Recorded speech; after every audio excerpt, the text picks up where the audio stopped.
My name is Ghalib Kassam.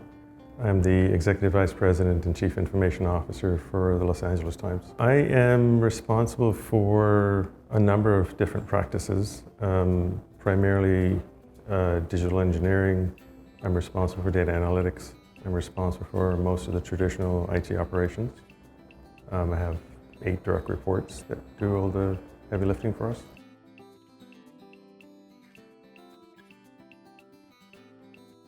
For us, the publishing industry is really the legacy print space, right? We are seeing a decline, as everybody else is in the industry.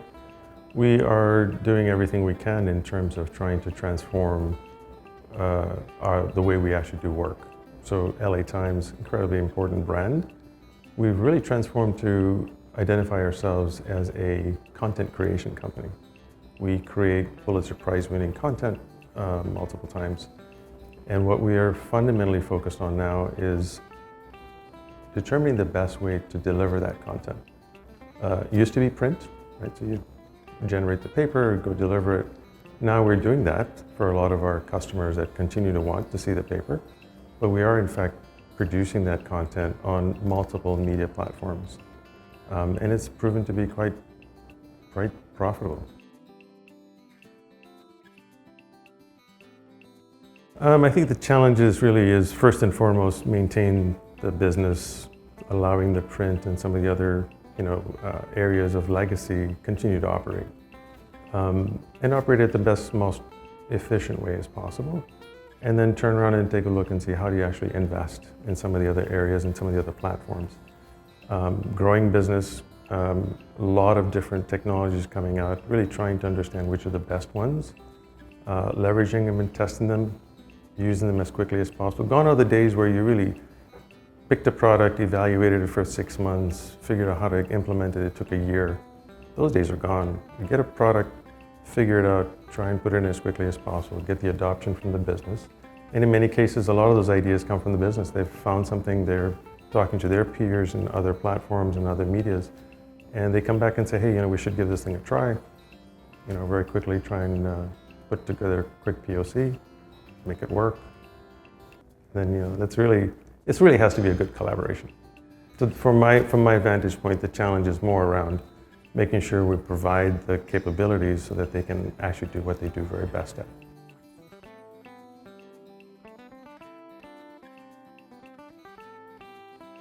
Well, the one thing you got to do is you have to transform. First and foremost, being that you are legacy, the brand itself, people tend to assume that you're 100+ years old. You've got all that legacy. You really have to staff up.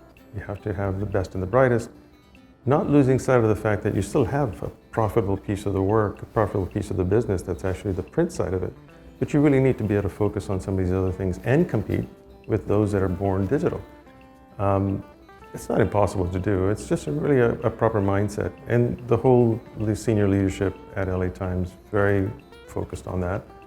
And very mindful of the fact that we have to do something, we have to focus our attention in that area.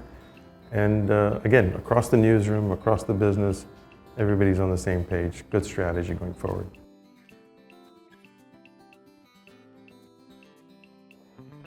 Yeah, so that's the million-dollar question, right? I think innovation happens every single day. You're always challenged with a number of issues from the business, a number of issues from the technology. Depending on the legacy applications, as an example, they're not going to get upgraded anytime soon. The manufacturers that we use to actually put these products in place, they've gone belly up. Nobody really around to even support those things. So you have to deal with that. At some point, you have to transform.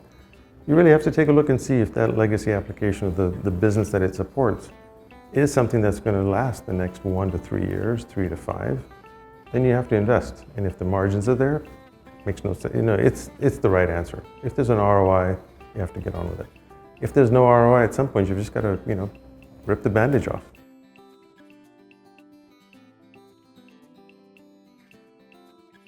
I love this question. I think the best advice I would give to anybody getting into any business or any career, whether it's education, further education, some sort of a career change, pick something that you're going to really like doing. If you can't get up in the morning and be positive about it, be excited about it, you're probably in the wrong spot. If you're going to a job for the sake of a job, then it's not a career. But if you're doing something from a career standpoint and you really, really like it, pursue it, because that's self-motivation.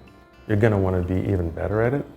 And so from my perspective, if it's something you enjoy, you'll probably be the best at it.